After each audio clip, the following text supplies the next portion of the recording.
अस्सलाम वालेकुम viewers, welcome to my show. मैं हूं दुर्दाना नजम। आज हम अपने प्रोग्राम में बात करेंगे पाकिस्तान अफगानिस्तान रिलेशनशिप पर।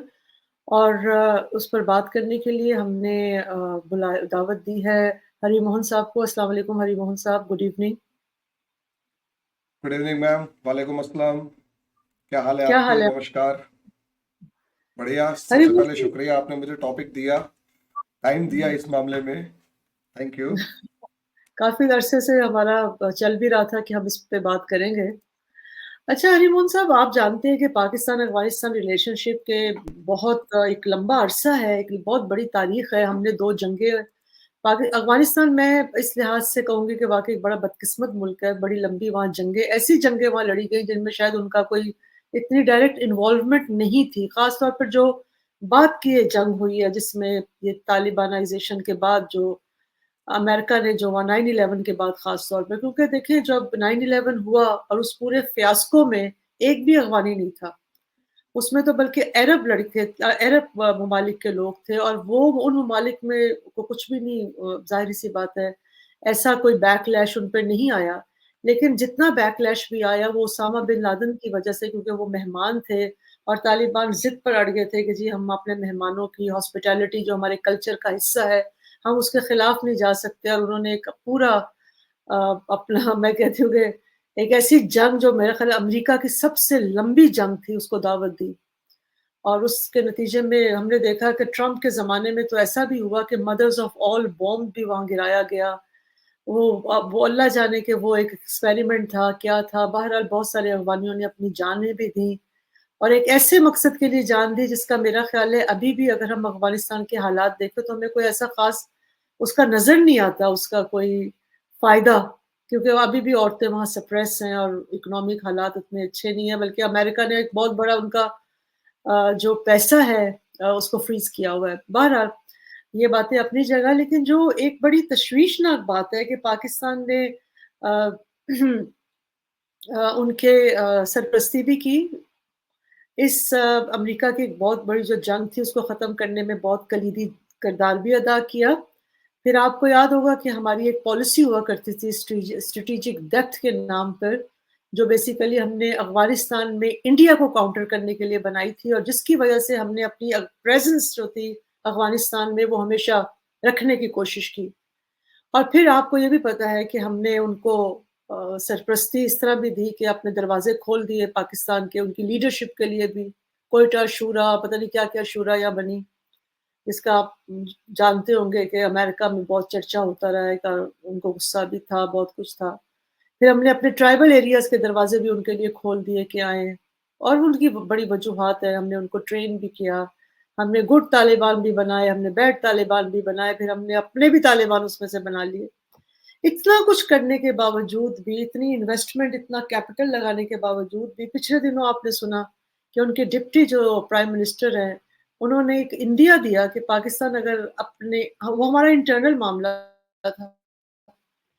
इलेक्शन के तनाजुर में उन्होंने कहा कि अगर आपने अपनी अक्सरियत को ना माना, तो पाकिस्तान एक दफ़ा फिर टूटेगा जैसे 1971 में टूटा है। आप समझते हैं कि जस्टिफाइड है अफ़गानिस्तान इस बयान को देते हुए? कंसिडरिंग हमारी जो उनसे इतनी मोहब्बत है, इतना हमने उनको पाला-पोसा, 40 लाख यहाँ रखे हैं उनके महाजरीन। दुर्दाना जी, थैंक यू। इतने जबरदस्त टॉपिक के ऊपर आपने, और वो भी आपके लिए एक हो सकता है कंट्रोवर्शियल मेरे बहुत से जवाब हो, उसके लिए आपने एक हिम्मत दिखाई कि मुझे बुलाया, क्योंकि मैं जानता हूं मेरे बहुत सारे जवाब पाकिस्तान को बिल्कुल पसंद नहीं आएंगे और हो सकता है आप पर भी एक दबाव हो। लेकिन मैं यही कहूंगा कि ठीक है, अगर कई बार क्या होता है कड़वी बातें पसंद नहीं आती, लेकिन असली सच्चाई वहीं छिपी हुई होती है। जी। आप जब आप बात कर रहे थे ना, तो दुर्दाना जी आपने कुछ शब्द इस्तेमाल किए, हमने उनके 40 लाख लोग रखे, हुँ, हमने उनकी इतनी मदद की, हुँ, हमने उनको दो लड़ाइयों के अंदर बचाया, हमने ये किया, हमने वो किया। मैडम, हुँ, हमारे यहाँ एक अजीब सी कहावत है हुँ। जी, कि जी। दान करो और हाथ ऐसे करो कि हुँ, हुँ, एक हाथ दान करे और दूसरे को पता ना लगे। हुँ, हुँ। मदद करो तो सामने वाले की मदद इस तरीके से करो कि वो थैंकफुल तो हो, हम्म, लेकिन वो एहसान मानने की जगह हम्म, उसको एक इमोशनल फॉर्म में ले, उसको हम्म, दबाव की फॉर्म में ना ले। हम्म, आपकी आप एक बिल्कुल जिसे कहते हैं स्कॉलर की फॉर्म में बात करें, लेकिन मजबूरी ये है, एक पाकिस्तानी के नजरिए से आप देखते हैं तो आपने तो उसके साथ सब कुछ भला किया, हम्म, लेकिन मैं कई बार देखता हूं आपके यहाँ एक बड़ी अजीब सी सिचुएशन ये है कि आप सिर्फ हम्म, एज अ पाकिस्तानी सोच पाते हैं, एज अ न्यूट्रल ऑब्जर्वर वो बिल्कुल नहीं सोचते। पाकिस्तान हम्म, की मैंने कहीं कई जगह देखा है। अब कुछ हम्म, लोग ऐसे हैं जो निकल कर आ रहे हैं, जो डिस्कस कर रहे हैं, लेकिन और हम्म, तीसरा, सामने वाले की जगह पर आप खड़े होकर बिल्कुल नहीं सोच रहे। एक हम्म, अफगानिस्तानी की तरह सोच कर देखिए कि अफगानी आपके बारे में सोच क्या रहा। जी, फिर क्या एक सोच। न्यूट्रल ऑब्जर्वर जो मैं खड़ा हूं, जैसे हम्म, मैं एक न्यूट्रल ऑब्जर्वर हूं इन इस केस में, कि बिल्कुल सही कह रहे हैं कि आपका हम बरादर मुल्क है, हम्म, आप भी इस्लाम को मानते हैं, वो भी इस्लाम को मानते हैं, आप भी क्या नाम है बॉर्डर शेयर, आपने उनको राहदारी दे रखी है, हम्म, आपने उनको अनाज भी दे रखा, देते रहे हैं, आप उनको काफी मदद करते रहे हैं पैसे से लेकर हर चीज के मामले में। हम्म, लेकिन इसका एक दूसरा पहलू भी है। पहली हम्म, बात, अगर आप इसे सिर्फ दो बंदों की, दो कंट्रीज की जियोपॉलिटिक्स को समझेंगे कि एक तरफ पाकिस्तान है, एक तरफ अफगानिस्तान है, हम्म, और आप उसे मिलिटरीली मदद कर रहे हैं, हम्म, तो माफ कीजिएगा ये बहुत गलत पॉलिसी है। मैं इसे जियो पॉलिटिकल सिनारियो में अगर देखूंगा तो 1950 के अंदर कोरियन वॉर हो रहा था, 3 साल चला। कोरियन वॉर खत्म होते ही 1953 में, 54 में फ्रांस ने वियतनाम पर दोबारा हमला कर दिया क्योंकि दोबारा कब्जा करना था। वो 1954 से 60s तक लड़ा, 62 तक। उसके बाद हम्म, 64 में अफगानिस्तान, सॉरी, अमेरिका घुस गया वियतनाम में। 10 साल, 11 साल वियतनाम में अमेरिका रहा, 75 तक। हम्म, मैं आपकी अफगानिस्तान पॉलिसी को इस हम्म, कोल्ड वॉर का नेक्स्ट फेज देखता हूं। पाकिस्तान ने क्या किया, ये चीज समझी ही नहीं कि ये जो एरा है ये कोल्ड वॉर एरा है। और कोल्ड वॉर एरा की सबसे बड़ी प्रॉब्लम ये होती है कि थी कि अमेरिका और यूरोप एक दूसरे को हराने के लिए बैटल ग्राउंड ढूंढ रहे थे। हम्म, वो बैटल ग्राउंड या तो आपका खुद का कंट्री बनता है, या फिर वो बैटल ग्राउंड जो है वो आपका पड़ोसी बन रहा है। हम्म, जिम्मेदार पड़ोसी की जगह का जो तरीका था वो ये था कि अमेरिका पहली बात रशिया को, सॉरी, अफगानिस्तान को समझाए रखता, उसको मनाए रखता, उसके बातचीत किए रखता, उसको किसी भी तरीके से कन्विंस करता कि देखो, आपके और हमारे इंटरेस्ट इसी चीज में है कि अफगानिस्तान के नॉर्थ में यूएसएसआर है, और पाकिस्तान के साउथ में अमेरिका खड़ा हुआ है। ना तो हम्म, आप यूएसएसआर को एंटर करने देंगे अपनी पॉलिटिक्स में और आप खुश रहेंगे, ना हम्म, मैं अमेरिका को एंटर करने दूंगा और मैं खुश रहूंगा। यानी हम्म, तुम्हारे घर में अगर यूएसएसआर आ गया तो मुझे हम्म, प्रॉब्लम है, और मेरे घर में अफगानिस्तान आ गया तो आपको प्रॉब्लम होगी। इसलिए हम कोशिश करेंगे एक दूसरे को सपोर्ट करें, ना आपके देश में यूएसएसआर घुसेगा, ना मेरे देश में अमेरिका घुसेगा।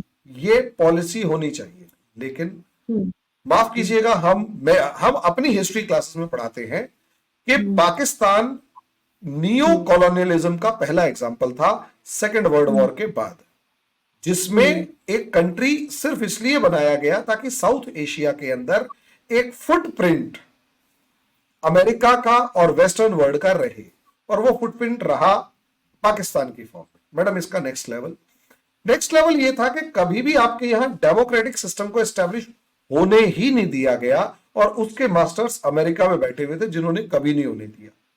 हम्म, यहां आपकी एक एस्टेब्लिशमेंट है, आपका एक बिग बॉस बना, वो बिग बॉस ही डिसीजन ले रहा था हर तरीके हम्म, के, और वो बिग बॉस। हम्म,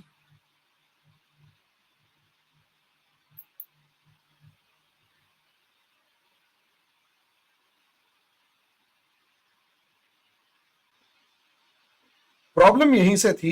प्रॉब्लम यह थी कि कभी भी इस चीज को सोचा ही नहीं कि एक अफगानी क्या चाहता है। इस हम्म, चीज को हमेशा सोचा गया कि एक पाकिस्तानी क्या चाहता है और एक अमेरिका क्या चाहता है। जब आप बात करते हैं ना स्ट्रेटेजिक डेप्थ की, तो अब हम्म, असलियत में बात आप और बैकयार्ड की, कि ये तो हमारा बैकयार्ड है, ये हमारा स्ट्रेटेजिक डेप्थ है। तो एक अफगानिस्तान की तरह अफगानी की तरह सोच कर देखिए कि पाकिस्तान वही तो कह रहा है कि भाई तुम मेरा मेरा तुम्हारे यहाँ स्ट्रेटेजिक डेप्थ है। ये वही चीज है जो अफगानिस्तान के उस इंटीरियर मिनिस्टर ने अभी कहा कि भाई आपको अपनी डेमोक्रेसी को बचाए रखना चाहिए। अभी जैसे आपको दुख लग रहा है, गुस्सा आ रहा है, एग्जैक्टली उसी तरीके से एक पाकिस्तानी को, अफगानिस्तानी को भी तो उसी लेवल पर गुस्सा आना चाहिए ना।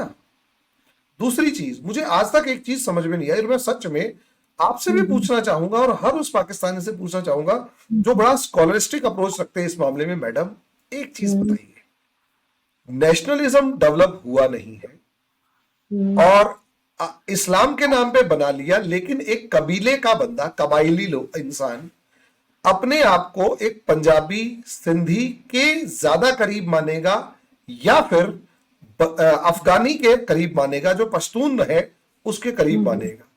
वो पश्तून वली ज्यादा मानेगा या आपका जो एक एक सो कॉल्ड कॉन्स्टिट्यूशन है उसे ज्यादा मानेगा, आपके सिस्टम को ज्यादा मानेगा? मैडम वो अपने कबीले को, कबीलाई अप्रोच को ज्यादा मानेगा। और यही एक रीजन है कि वो इस्लाम को मानते हुए पश्तून पहले है, और क्योंकि वो पश्तून पहले है इसलिए वो पूरे तरीके से अफगानिस्तान के अंदर रहने वाले पश्तूनों के साथ ज्यादा कनेक्टेड होगा कंपैरेटिवली पाकिस्तान के अंदर रहने वाले पंजाबियों, सिंधियों, कश्मीरियों या कुछ बलोचों के। अच्छा, मुझे ये बात भी समझ में नहीं आई कि 1971 में बांग्लादेश के अंदर जो भी हुआ, बंगाल में जो भी किया पाकिस्तान के साथ, पाकिस्तान ने किया या हुआ जो भी हुआ, मैडम उससे सिर्फ एक जरा सी लेसन लेना था, और वो लेसन ये था कि बंगाल असलियत में अलग क्यों हुआ।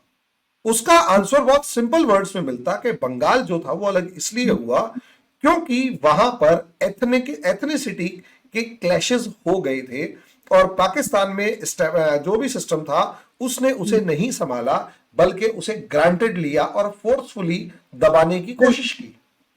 बिल्कुल ठीक। वही वहां लेसन लेने चाहिए थे, वो लेसन नहीं लिए।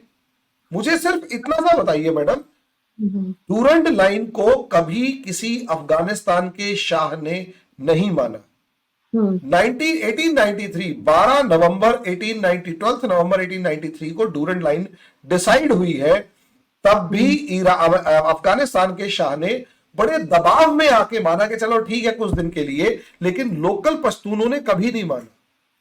1899 के अंदर बैटल ऑफ सारागढ़ी का भी बेसिक रीजन यही था कि पश्तून असलियत में इस डूरंड लाइन को नहीं मानते थे और वो चाहते थे कि अंग्रेज अपना बॉर्डर इंडस रिवर, सिंधु नदी तक लेके चले जाए। अगर अंग्रेज ऐसा करते तो कभी भी आपका जो कभी भी आज ये पश्तून है ये पाकिस्तान में ना होके अफगानिस्तान में होते। ये चीज पाकिस्तान को समझनी चाहिए थी कि यहां पर इनकी एक लगाव जो है वो अपने कबीले के साथ है, और उस लगाव को अगर वो कबीले के साथ नहीं रख पा रहे और रख रहे हैं और नेशनलिज्म को कनेक्ट नहीं कर पा रहे, तो ऑब्वियस सी बात है वो डिफरेंस तो क्रिएट करेंगे। उसके बाद आपने उनको मैडम एक लास्ट लाइन, उसके बाद आपने पकड़ा दी अफगानिस्तान में एंट्री के नाम पर AK-47 on the name of Quran, जिसे कहते हैं मुजाहिद। मैडम ये अफगान पॉलिसी का सबसे बड़ा टर्निंग पॉइंट था कि आपने अपनी जमीन का इस्तेमाल जिहाद, रिलीजियस वॉर के नाम पे अफगानिस्तान में किया। एक अफगानी के दिल से पूछकर देखिए कि पाकिस्तान ने अपना एक, जैसे कहते हैं ना, बेस प्रोवाइड किया ताकि अफगानिस्तान बैटल ग्राउंड बन जाए। अब आप उसे जैसे मर्जी जस्टिफाई कीजिए, वहां आपके अगेंस्ट जो भी पावर बैठी होगी वो यही समझा रही है कि अमेरिका का साथ देने वाला पाकिस्तान था। अफगानिस्तान के ऊपर बम्बार्डमेंट करने के लिए हवाई जहाज जहां से उड़ते थे वो जमीन पाकिस्तान की थी, तो अफगानिस्तानी ये सोच के बैठा हुआ है। अब आप उसे जितना मर्जी याद दिलाए कि हाँ भाई हमारे साथ जो हुआ, लेकिन उसके दिमाग में ये बात बैठी हुई है। एज ए न्यूट्रल मैं जो सोच पा रहा हूँ। Yes madam. अब मुझे आप एक चीज छोटी सी बताएं। मैं बिल्कुल आपकी बातें, मैं क्योंकि आपने फैक्चुअल बात की है उसको मैं इनकार नहीं कर सकती, और हम भी अगर ऑब्जेक्टिवली देखते हैं, तो हम भी ये बात इसका रोना रोते हैं कि अफ़गानिस्तान की जंग में, दोनों जंगों में हमने शामिल होकर अपने कल्चर का, अपनी मईशत का, अपनी सियासत का और अपने समाज का बहुत नुकसान किया, इसमें कोई शक नहीं है। और हमने ये भी सच है ऑब्जेक्टिवली अगर इस बात को देखा जाए कि पाकिस्तान ने हमेशा अफ़गानिस्तान को अपना 5वां सूबा बनाने की कोशिश तो नहीं की लेकिन समझने की कोशिश ज़रूर की। और ये भी सच है कि हमने अ, आप और ये भी सच है कि जो पाकिस्तान पर बैकलैश आया था 2000 9/11 के बाद और फिर हमने देखा कि पाकिस्तान में एक लहर आई टेररिज़्म की। फिर हमने देखा कि बहुत सारे जमातें बनी, टेररिस्ट जमातें बनी जिसमें टीटीपी अभी भी हमारे गले का जो नासूर बनी हुई है। वो भी एक रिएक्शन था कि क्योंकि हमने उनको गले से लगाया हुआ था, फिर हमने अपनी ही ज़मीन को दे दिया और अपना एक हाथ पकड़ा दिया अमेरिका को कि अब इन्हीं को जाकर जो है वो इनका कला कवा किया जाए। ये बातें आपकी बात बिल्कुल दुरुस्त है, बल्कि अभी रेट्रोस्पेक्टिवली अगर हम थोड़ा-सा ये देखें, मुझे याद है कि उस ज़माने में बातें इंडिया के खिलाफ जब हम सुना करते थे बहुत सारी कि इंडिया ने पता नहीं इतने कॉन्सुलेट बना दिए, ये कर दिया, वो कर दिया, बहुत सारा प्रोपेगेंडा था। जो आज समझ में आती है कि वो बहुत सारी नज़रों से बहुत सारी चीज़ों से नज़रें हटाने के लिए वो बातें की जाती थी, ताकि हमारे सामने एक विलन हो और हम सिर्फ़ उसी विलन को देखते रहें और फिर जो कुछ हमने अफ़गानिस्तान में जाकर करना है। हैविंग सेड दैट आपसे मेरा एक और चीज़ है, अगर आप फिर मैं कहूँगी हम ऑब्जेक्टिवली बहुत सारी किताबें हैं जो इस पर लिखी गई हैं। अगर हम उनका भी मुताला करें और फिर ग्राउंड रियलिटीज़ को भी अगर देखें, हरीमोहन साहब उस मुल्क का जो मतलब अगर हम पहली सोवियत और अफ़गान वॉर को देखते हैं, कि जब वो वहाँ से जब ये जंग ख़त्म होती है और उसके बाद एक पीरियड आता है जहाँ अफ़गानियों को मौका मिलता है कि वो अब अपने मुल्क की तामीर करें। क्या उसके बाद फिर आप और भी बहुत सारे टाइम आया जब अमेरिका वहाँ गया, उससे डेमोक्रेसी इम्पोर्ट करनी थी, नहीं करनी थी। लेकिन हम जब देखते हैं, किताबें पढ़ते हैं, जब हम चीज़ों को उनका लिटरेचर देखते हैं, जब हम फैक्चुअल चीज़ें देखते हैं, तो हमें पता ये चलता है कि अफ़गानिस्तान के जो वॉर लॉर्ड्स हैं, अफ़गानिस्तान के जो अपने बाशिंदे हैं, जिन्होंने अमेरिका में तालीम हासिल की मुझे थोड़ी-सी इजाज़त दें, मैं ये भी कि जिन्होंने इंडिया से तालीम हासिल की, बहुत सारों ने की, जिन्होंने पाकिस्तान से तालीम हासिल की। जो एक पढ़ा-लिखा उनका एक आप कहते हैं बुर्जुआज़ी है, पढ़ा-लिखा उनका तबका है। हम ये देखते हैं और फिर वो जो पैसे वाला उनका तबका है, हम ये देखते हैं कि वो अपने मुल्क के साथ सिंसियर नहीं है। वो डॉलरों के पीछे बिक जाता है। आपने देखा कि जब अमेरिका ने छोड़ना था अफ़गानिस्तान, किस तरह अशरफ गनी साहब जो थे वो भाग गए वहाँ से, वो अब उनके पाँव नहीं टिक सके। फिर उनकी जो अपनी आर्मी थी, जो बनी हुई थी, वो किस तरह तितर-बितर हो गई। तो किस तरह से उनके अपने लोग अच्छा फिर एक और मैं आपको थोड़ा-सा याद दिलाऊँ कि ये है अफ़गानिस्तान सोवियत वॉर के बाद की बात कि खाना काबा में इनको लेकर जाया गया। उस वक़्त के जो मुस्लिम हुक्मरान थे, उन्होंने या आपने शायद इनके क्लिप्स भी कहीं पढ़े होंगे। वहाँ अंदर वो मतलब काबा के अंदर बैठ के इनसे मुआहदे करवाए गए कि अब आप आपस में लड़ेंगे नहीं, जंगें नहीं करेंगे, क्योंकि सिविल वॉर का वहाँ एक बहुत ज़्यादा है। उसके बावजूद किसी कॉन्ट्रैक्ट के ऊपर उन्होंने जो है ना अपने आप को पाबंद समझने की कोशिश भी नहीं की। उनको इनका मेरा क्वेश्चन ये है कि क्या अफ़गानियों का अपना कोई कसूर नहीं है अपने मुल्क को हर वक़्त ये लोग करते क्या हैं? जी ठीक है। यस, आप चलिए सवाल बस पूछिए। सवाल ये है कि अ, क्या अफ़गानी एक्सोनरेट हो जाते हैं? कि वो सारा मुद्दा हम पे डाल दें, हमने की गलती बिल्कुल की। सारा मुद्दा अमेरिका पे डाल दें, सारा मुद्दा किसी और पे डाल के और कहें कि जी आते हैं लोग आके हमें मार-मूर के चले जाते हैं हमारा उनकी अपनी आप भी देखें, औरतों के साथ उन्होंने क्या हालात उन्होंने अपने बनाए हुए हैं। इंटरनेशनल आइसोलेशन में वो गए हुए हैं और चाइना की मजबूरी है कि चलें वो कहते हैं जी यहाँ से टेररिज़्म हमारे यहाँ भी आएगी तो चलें इनके साथ। मेरा बस क्वेश्चन ये है कि अफ़गानी खुद कितना ज़िम्मेदार है अपने इन हालात का? मैं एक थोड़ा-सा आपके क्वेश्चन से हट के एक लाइन बताना चाहूँगा, जो नॉर्मली मैं अपने स्टूडेंट्स को बताता हूँ, हुँ, कि मैडम अफ़गानिस्तान की ज्योग्राफी देखिए आप। हुँ, अगर अफगानिस्तान को सबसे ज्यादा पनिशमेंट कहीं से मिल रही है ना, तो उसकी ज्योग्राफी की मिल रही है।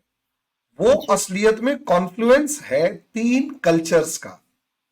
ईरान से पर्शियन एम्पायर, हम्म। इंडियन अपनी एक कल्चर होता था, एक अपने एम्पायर्स होते थे, और हम्म। सेंट्रल एशियन एम्पायर्स जिसमें आप तुर्किस्तान में खुरासान वगैरह होता था, और हम्म। सेंट्रल एशियन एम्पायर्स में ऊपर बदख्शां वगैरह जितना भी एम्पायर्स होते थे वो सारे। हम्म। हम्म। असलियत में जितने भी एम्पायर्स थे इन सबके बीच में अफगानिस्तान रहता, और हमेशा अफगानिस्तान एक बैटल ग्राउंड रहा।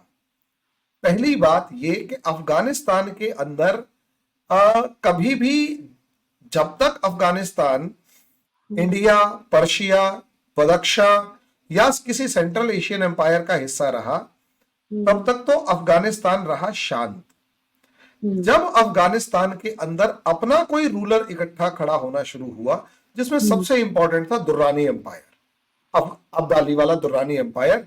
इसके अलावा आप अफगानिस्तान का कोई भी एम्पायर उठाकर देख लेंगे, आपको ऐसा हम्म। नहीं मिलेगा कि हम्म। अफगानिस्तान का इंडिजिनस कोई एम्पायर था जो यहां हम्म। से ग्रो करके आया। हम्म। ऐसा कोई एम्पायर आपको नहीं मिलेगा। यानी अफगानिस्तान एक ऐसा कंट्री है जो हम्म। 4-5 सिविलाइजेशंस के कॉन्फ्लुएंस के बीच में है, और वो हम्म। एक बैटल ग्राउंड है। हम्म। ये बैटल ग्राउंड शुरू में भी था, अभी भी हम्म। है, और आगे भी हम्म। बना रहेगा। ओके। अब यह ऐसा, और ऐसा भी नहीं है कि अफगानिस्तान शांत नहीं रहा। जब जब किसी बाहर की पावर ने, या फिर जो इसके हम्म। पड़ोस की पावर्स है, चाहे वो हम्म। पर्शिया हुआ, चाहे वो इंडिया हुआ, चाहे वो तुर्कमेनिस्तान हुआ, चाहे वो सेंट्रल एशिया से हुआ, कोई भी हम्म। पावर जो जिसका बॉर्डर इससे मैच करता है, हम्म। वो इस पे कंट्रोल करेगी, तब तब हम्म। अफगानिस्तान शांत रहेगा। अच्छा। इतनी सी इतिहास का इतना सा हिस्सा पाकिस्तान ने कभी नहीं समझा कि असलियत में अफगानिस्तान को बैकयार्ड नहीं समझना, अफगानिस्तान के अंदर एक सिस्टम चेक एंड बैलेंस का बनाए रखना है, उसे आप कंट्रोल नहीं कर सकते। हम्म। एक, और ये रियलिटी है। जो आप 12 स्ट्रॉन्ग, जो एक मतलब बुक भी लिखी गई थी, मूवी भी बनी थी, उसमें एक लाइन है, उस हम्म। जब 9/11 का अटैक हुआ, तब जो 12 सोल्जर्स, सबसे पहले 12 सोल्जर्स जो अमेरिका ने भेजे थे, उन 12 सोल्जर्स जो अमेरिका के सपोर्टर्स के पास आए थे, नॉर्दर्न जो अलायंस बना हुआ था उससे, हम्म। उसको सपोर्ट करने के लिए, तो वहां पर वहां के जो खान था उसने एक बात कही थी। हम्म। कहते हैं जब तक आप बाहर हो हमारे लिए बाहरी हो, हम्म। लेकिन जब आप इस लड़ाई में एंटर कर जाते हो तो हमारे पार्ट ऑफ, मतलब एक पार्टी हो, और हम कब किसको मार देंगे हमें नहीं पता। इतनी सी बात, ये बात अकबर को समझ में आई थी, ये बात हम्म। अशोक को समझ में आई थी, ये हम्म। बात चंद्रगुप्त मौर्य को समझ में आई थी, ये बात गुप्ताज को भी समझ में आई। हमारे जितने एम्पायर हुए ना मैडम, उनमें हम्म। चाहे आप किसी को भी उठाकर देखें, सबको समझ में आई है हम्म। कि भाई यहां असलियत में एक हम्म। लिबर्टी है, इसको रेडिकल मत बनाओ। मैडम, कबीलाई को आप रेडिकल बनाओगे, वो और ज्यादा एग्रेसिव होगा। आपकी हम्म। कंट्री ने सबसे बड़ी गलती यही की, उन्हें हम्म। रेडिकल बनाया। दूसरा, फिर भी पता है क्या हुआ था मैडम, 1971 की आज भी काबुल यूनिवर्सिटी की फोटोग्राफ्स उठाकर देखेंगे तो हम्म। पॉसिबली आज की पाकिस्तान की लेडीज से कहीं ज्यादा मॉडर्न ड्रेसेस जी। अफगानिस्तान की काबुल यूनिवर्सिटी में पहनी जाती थी। ऐसे ही है। पेरिस ऑफ द ईस्ट अगर काबुल को कहा जा रहा है, तो उसके पीछे का लॉजिक यही था कि कहीं ज्यादा मॉडर्न सोसाइटी थी, वो यस। रेडिकल इस्लाम को मानते ही नहीं थे। तो अभी ये कहना कि औरतों की हालत बुरी है, तो माफ कीजिएगा, 1989 के बाद हुई है, या यूं कहे 1979 के बाद हुई है। उसका कल्प्रिट कौन है अभी डिस्कस कर लेते हैं मैडम। एक्चुअली जब 10 साल कोई भी कंट्री लड़ाई करेगा ना, तो वो जो वार टॉर्न कंट्री होता है, उसको एक हीलिंग टच चाहिए होता है, ताकि हीलिंग टच इसलिए क्योंकि उनको गले लगाने वाला कोई हो, शांत करवाने वाला कोई हो, प्यार से रखने वाला कोई हो, उनके सिस्टम्स को एस्टैब्लिश करने वाला, इंस्टीट्यूशंस को डेवलप करने वाला कोई हो। मैडम, 1989 की लड़ाई हुई, खत्म, यूएसएसआर को हराया, अमेरिका और यूरोप ने पाकिस्तान को अफगानिस्तान की चाबी पकड़ाई कि now you are the master here. Madam जब वो चाबी पकड़ाई, वहां से आपके यहां एक माइंडसेट डेवलप हुआ कि yes, Afghanistan is our fifth province, ये था। और अब अमेरिका से लेकर यूरोपियन कंट्रीज भाग गए। मैडम उन्हें वहां रुककर एक हीलिंग टच देना था, जो नहीं दिया। जो नहीं दिया, सही उन्होंने बात क्या है, किया, वो चाबी, एक सेकंड, वो चाबी पकड़ा दी पाकिस्तान को। सही पाकिस्तान ने बात वो चाबी ली। है। पाकिस्तान ने भी नहीं सोचा कि ये जो बर्बाद हालात है मेरे पड़ोस में, ये मुझे नुकसान दे सकते हैं। हम्म, मैडम उसने भी, आपकी सरकारों ने भी, पाकिस्तान ने भी अफगानिस्तान को हीलिंग टच नहीं दिया, और एक तरीके से सिर्फ एक जगह फोकस किया कि उस जगह पर लिथियम है, निकाल भाई, उस जगह पे आयरन है, निकाल, उस जगह पर कोल है, निकाल, उस जगह पर ये है, निकाल, और यूरोपियन कंट्रीज को बेचता रहा। दूसरा, वहां पर ओपियम को जो प्रोड्यूस करवाने का जो काम था लोकल लॉर्ड्स से, मैडम वो सबसे गंदा खेल खेला गया, क्योंकि यूरोप की मार्केट के अंदर जो ड्रग्स सप्लाई करनी थी वो अच्छा, अफगानिस्तान से जो हो रही थी। आप कह रहे हैं कि वो भी पाकिस्तान ने करवाया सारा? मैंने, देखिए मैडम, एक चीज, हीलिंग टच जो देना होता है ना, उसमें हीलिंग टच सामने भी वाले देना को, होता है, अगर आप बॉस है, एक सेकंड, एक सेकंड, मैं ये, उनके मेरे पास अफवाह कोई से सबूत नहीं है पहले। कि किसने करवाया, हाँ, मेरे पास यहां तक सबूत नहीं है कि जो अफगानिस्तान में हुआ उसके लिए पाकिस्तान जिम्मेदार है, लेकिन मैं इतना जानता हूं कि उस दौर में वहां पर सिर्फ एक पावर ऐसी थी जो, जिसके हाथ में अफगानिस्तान की चाबी थी, और अफगानिस्तान में जो भी गलत हुआ उसकी कालिक उस पावर के हाथ में जाएगी। और उस टाइम पर आप नॉट सुपर पावर, चलो ठीक है, रीजनल पावर थे, और आपके हाथ में वहां पर चाबी थी। वहां जो कुछ भी गलत हुआ उसकी कालिक आपके यहां पर होनी चाहिए, और अगर उसको अच्छा होता तो उसका क्रेडिट भी आपके यहां था। लेकिन प्रॉब्लम ये हुआ ये कि मैडम जब वहां पर उनको हीलिंग टच नहीं मिला ना, तो वहां के लोकल जो लॉर्ड्स थे वो एकदम से उभर के आ गए। जो, अरे जैसे आपके यहां भी वडेरे है ना मैडम, वहां पर भी वडेरे थे। सोसाइटी मॉडर्नाइज तो हुई नहीं है, मॉडर्न स्टेट सिस्टम डेवलप ही नहीं हुआ। जो शाह काबुल का इनको दबाए रखता था वो तो मर गया, वो भाग गया। तो मैडम इन लॉर्ड्स के पास आ गई, जिसे आप कह रहे हैं ना। अब मैडम देखिए, वडेरा वडेरा होता है, उसे अपनी जनता को बेवकूफ बनाए रखना है कैसे भी करके। अब आप उसे कैसे प्रेशराइज करते हैं, ये चीज मेरे पड़ोस में भी, नेपाल में भी है मैडम, हमारे पड़ोस में नेपाल में भी है, हमारे पड़ोस में भूटान में भी है, हमारे पड़ोस में म्यांमार में भी है, और हमारे पड़ोस में बांग्लादेश में भी है। इंडिया जानता है कि पहली बात इनको मदद कर दी और कि गाएंगे नहीं, तो कोशिश यही की कि आप कॉन्स्टिट्यूशन बनाओ, इंस्टीट्यूशन बनाओ, सिस्टम्स बनाओ। नेपाल में इंस्टीट्यूशंस हैं, इसीलिए वो लड़ लेते हैं, भिड़ लेते हैं, लेकिन शांत है। भूटान में इंस्टीट्यूशन है, बांग्लादेश में इंस्टीट्यूशन है, म्यांमार में इंडिया की नहीं चली, इंस्टीट्यूशन नहीं है। आज म्यांमार का हालत देख लीजिए। पाकिस्तान ने कभी भी अफगानिस्तान में इंस्टीट्यूशन बनाने की कोशिश नहीं की। आज जो अफगानिस्तान में हालात हैं, वो जो लॉर्ड्स हैं, और वो लॉर्ड्स भी वो हैं जिनको यहीं पर आपकी जमीन पर खड़े होकर कुरान और AK-47 का डेडली कॉम्बिनेशन दिया गया था कि धर्म की रक्षा करनी है, मजहब की रक्षा करनी है, तो AK-47 उठाओ। और अरे ये जो लेकिन डेडली कॉम्बिनेशन और मुजाहिदीन बनाए गए, वो वहां जाके वारलॉर्ड्स बने, और उनमें से एक तालिबान की फॉर्म में जो निकला, मैडम हैच तो आपके यहां हुआ था, ये तो आप बड़े मानेंगे, अफसोस की बात है हैच हरिमोहन हुआ साहब, था। आपने अमेरिका को मक्खन के बाल की तरह बाहर निकाल दिया। अमेरिका ने, गलत। एक सेकंड में, अमेरिका ने इस पूरे जो कुरान और ए के 47 की आप बात कर रहे हैं, इसके सारा मंसूबा बंदी के लिए जितनी फंडिंग वहां से हुई थी, मैं ये नहीं कह रही कि पाकिस्तान ने, एक सेकंड, कि पाकिस्तान ने इस लड़ाई को जिहादी रंग देने में काम नहीं किया। मैं ये नहीं कह रही कि पाकिस्तान के अंदर एक बड़ी मुनज़्ज़म फंडिंग हुई, यहाँ तक हुई। मैं तो आपके पंजाब यूनिवर्सिटी में पूरा एक डिपार्टमेंट जो है, वहाँ एक बिल्डिंग बनाई गई इसके लिए, जिसमें ये लिटरेचर जो था वो वहाँ पढ़ाया गया, पब्लिश होता था। ये मैं, लेकिन इसके लिए गठजोड़ जो था, वहाँ अमेरिका की बहुत बड़ी सरपरस्ती थी। ये पेट्रो डॉलर जो अफगानिस्तान और सोवियत वॉर में इस्तेमाल हुआ है, अमेरिका की और सऊदी अरेबिया का मुआहिदा हुआ था कि $1 अमेरिका देगा, $1 सऊदी अरेबिया देगा। ठीक है कि वो $2 जो थे वो आईएसआई के पास आते थे। पाकिस्तान ने ये शर्त रखी थी कि वो पैसा हमें देंगे, हम चलाएंगे। लेकिन आप इसमें उन दोनों पावर्स को तो एग्जोनरेट नहीं कर सकते ना, क्योंकि वो सुपर पावर्स हैं, उन्होंने अपना मुल्क बना लिया है। तो आप कहें कि जी उन्होंने इस खराबी में उसका कोई हिस्सेदार नहीं है और पाकिस्तान एक बेवकूफ मुल्क था, उसने अपना मुल्क तो टूटने दिया। तो आप सारा मलबा आकर उसका गंद भी हम पे डाल दें, उनका गंद भी हम पे डाल दें, क्योंकि वो लोग सब अब चले गए और आप लोगों की उनके साथ स्ट्रेटेजिक रिलेशनशिप है एज इंडिया। तो this is not fair, this is not fair. Durdana ji देखिए, मुझे आपके साथ बात करने का इसीलिए मजा आता है कि आप बिल्कुल जो पॉइंट है वो उठाया, ठीक है।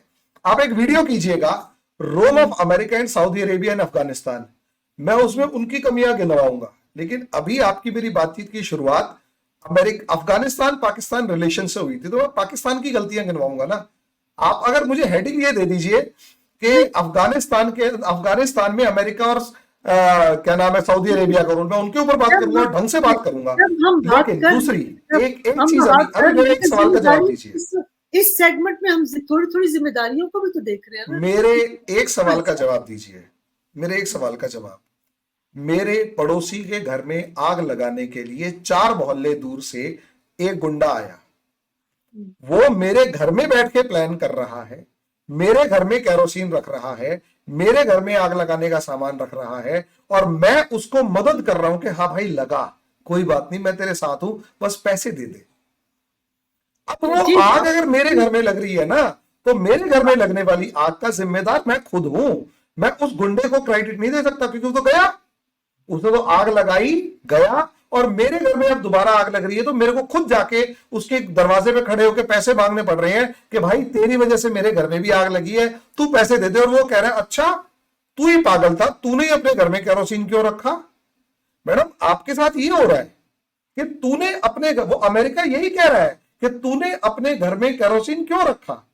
मैडम सोचकर देखिए, 1971 में जितनी मीठी मीठी बातें अफगानिस्तान के लिए अमेरिका सऊदी अरेबिया और पाकिस्तान के बीच में हुई थी, जिस टाइम हिलेरी क्लिंटन आके ये कहती है अपने घर में सांप मत पालो, वो ये बता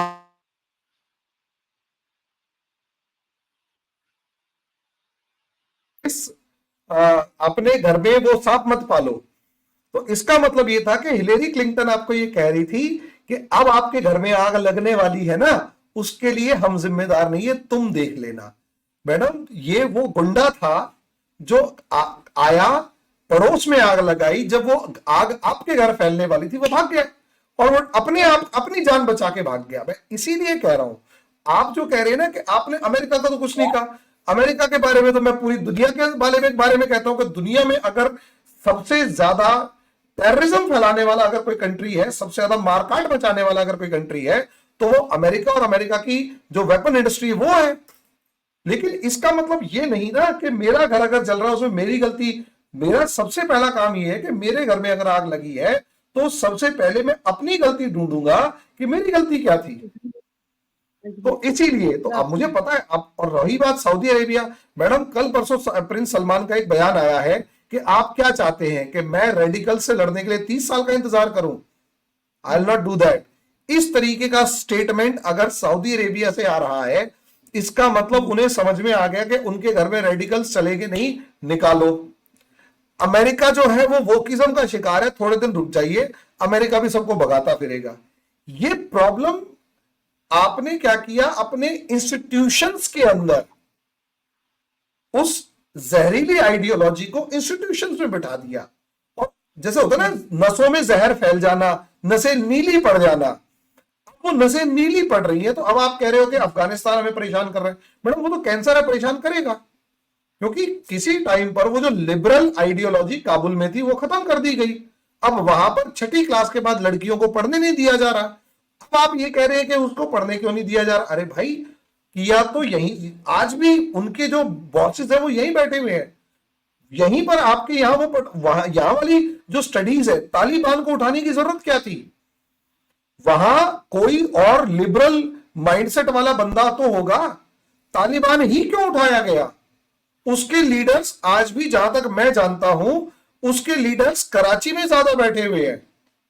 उसके लीडर्स आपके पख्तूनिस्तान इलाके में ज्यादा बैठे हुए हैं कंपैरेटिवली अफगानिस्तान के। ये चीज जो है इसे समझना पड़ेगा। और प्रॉब्लम ये है, अब ये लेवल यहां तक आ चुका है कि इसका अब सॉल्यूशन आप में से जी, किसी के पास नजर नहीं आ रहा। Yes madam. सॉल्यूशन तो अ, यही हो सकता है जो बेहतरीन है।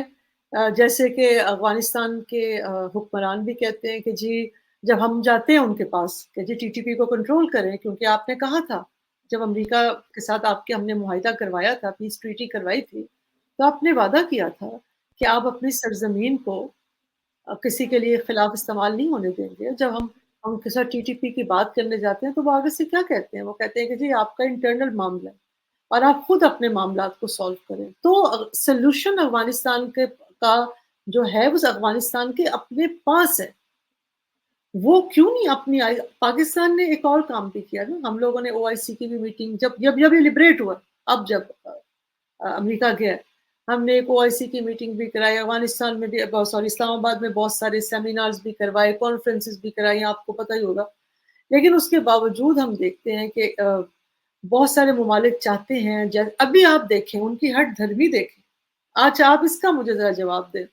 दोहा में एक कॉन्फ्रेंस करता है दोहा, और वो चाहता है अफ़गानिस्तान के ऊपर करता है। ऐसा मुल्क जिसने उनको सरपरस्ती दी, उनको ऑफ़िसेज़ बनाने दिए, उनके क्या कुछ नहीं किया, वो उस कॉन्फ्रेंस में भी नहीं गए।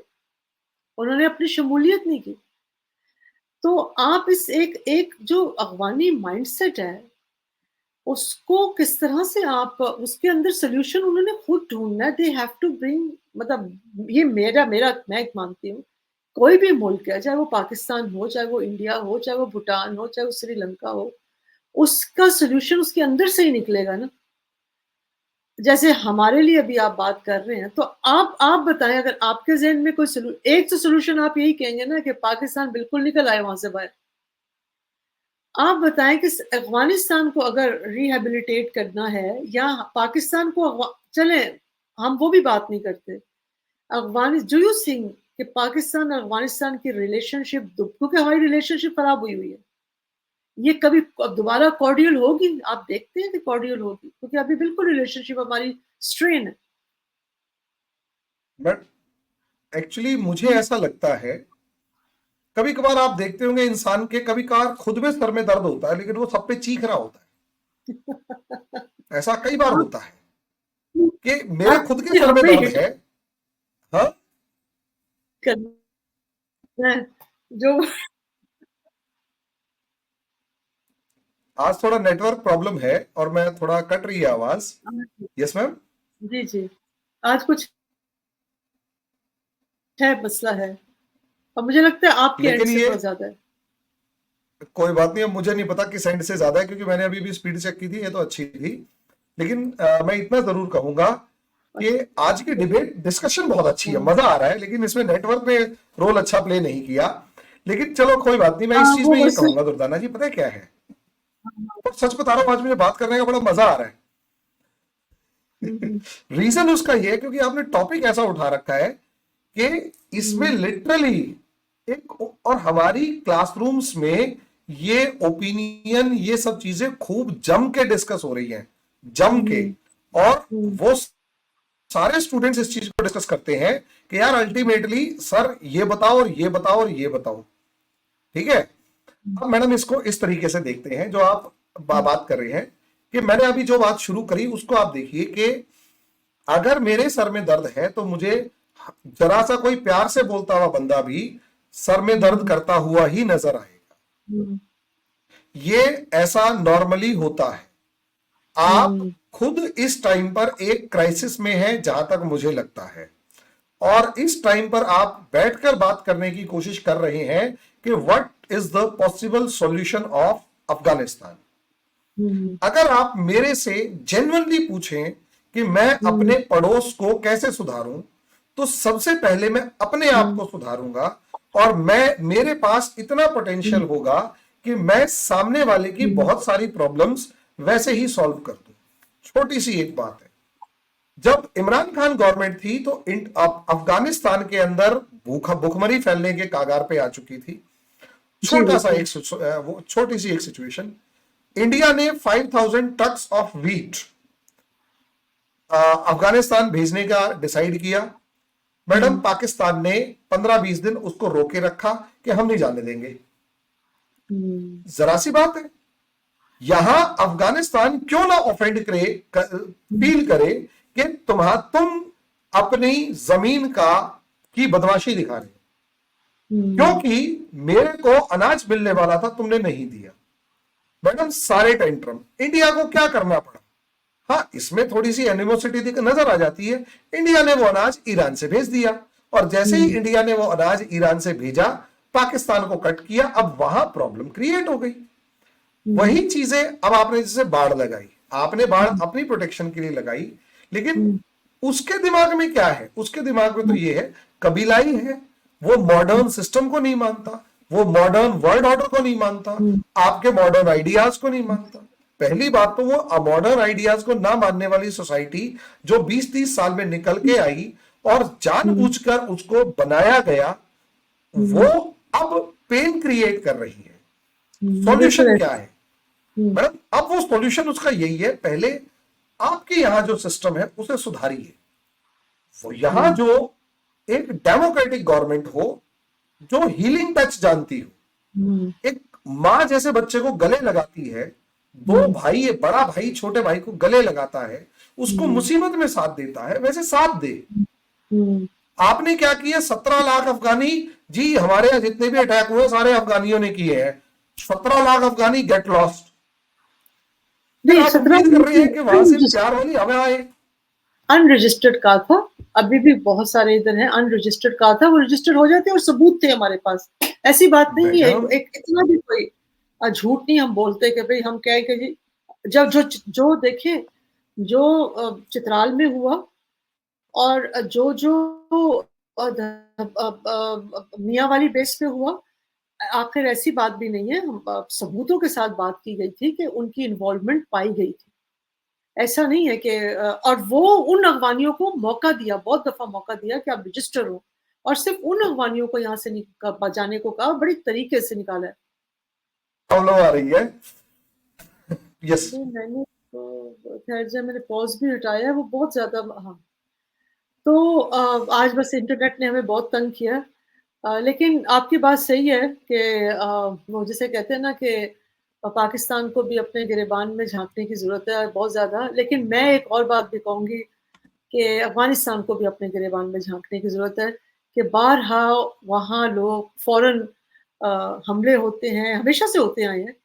लेकिन मेरा ख़्याल है इस मॉडर्न वर्ल्ड में चीज़ें उनके पास बहुत सारी ऑप्शंस हैं, बहुत सारे मॉडल्स हैं, बहुत सारी सहूलतकारी है कि वो उस अपने पुराने तरीक़ाकार से निकल कर एक नई एक रास्ते की तरफ जा सकते हैं। इस टॉपिक पे हरिमोहन साहब फिर दोबारा एक नशिस्त रखेंगे, क्योंकि इस वक़्त यहाँ मेरा ख़्याल है नेटवर्क का कोई इश्यू है बहुत ज़्यादा। आपकी बात बिल्कुल सही है, मैंने अभी चेक किया है।